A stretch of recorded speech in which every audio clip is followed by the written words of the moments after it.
Kita beralih ke informasi lainnya, pemirsa. Diduga terlibat jual beli data pribadi untuk keperluan judi online tingkat internasional di Kamboja dan juga Vietnam. 8 anggota sindikat jual beli data pribadi asal Jawa Timur dan Jawa Tengah ditangkap tim Satreskrim Polresta Sidoarjo. Para pelaku digerebek di sebuah hotel di kawasan Juanda, Sidoarjo, Jawa Timur. Penggerebekan 8 pelaku anggota sindikat jual beli data pribadi terjadi di sebuah hotel di kawasan Juanda, Sidoarjo.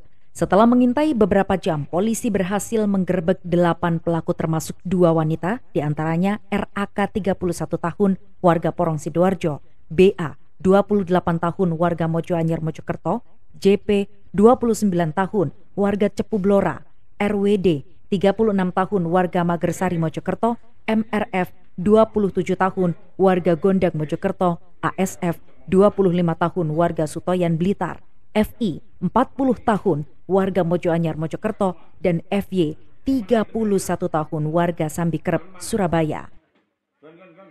Kedelapan pelaku ini ditangkap tanpa perlawanan saat berada di dalam kamar hotel. Tidak hanya menangkap para pelaku, polisi juga mengamankan ratusan KTP, ATM, dan rekening milik korban dari berbagai daerah di Jawa Timur dan Jawa Tengah.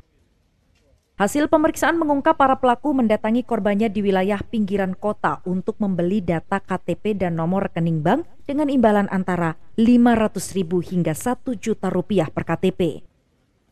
Data pribadi dan nomor rekening itu kemudian dikirim ke Kamboja dan Vietnam untuk kepentingan judi online dengan imbalan uang tunai yang ditransfer dari pihak peminta data. Dari kasus ini, polisi mengungkap perputaran uang sebesar Rp5 miliar. Kasus terungkap setelah polisi mendapat informasi masyarakat terkait jual beli data di Porong Sidoarjo yang dikembangkan hingga menangkap pelaku di beberapa kota lain. 8 pelaku yang berhasil ditangkap, 2 diantaranya wanita, berasal dari sejumlah kota di Jawa Timur dan Jawa Tengah.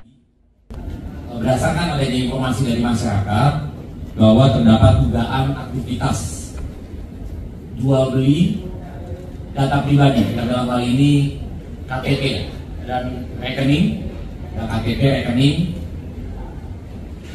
jual beli data pribadi berupa rekening bank yang digunakan sebagai sarana dalam melakukan judi online.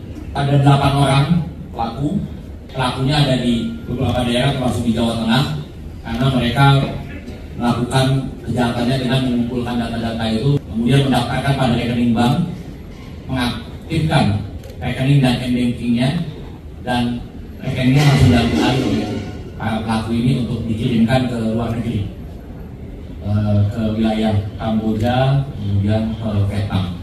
Nah, yang praktek judi online ya, itu nanti kita masih lakukan pendalaman dan pengembangan kasus. Untuk kepentingan penyidik lebih lanjut, saat ini ke-8 pelaku didiamkan di sel tahanan Polresta Sidoarjo. Polisi juga mengembangkan kasus judi online di Kamboja dan Vietnam yang menggunakan data warga negara Indonesia.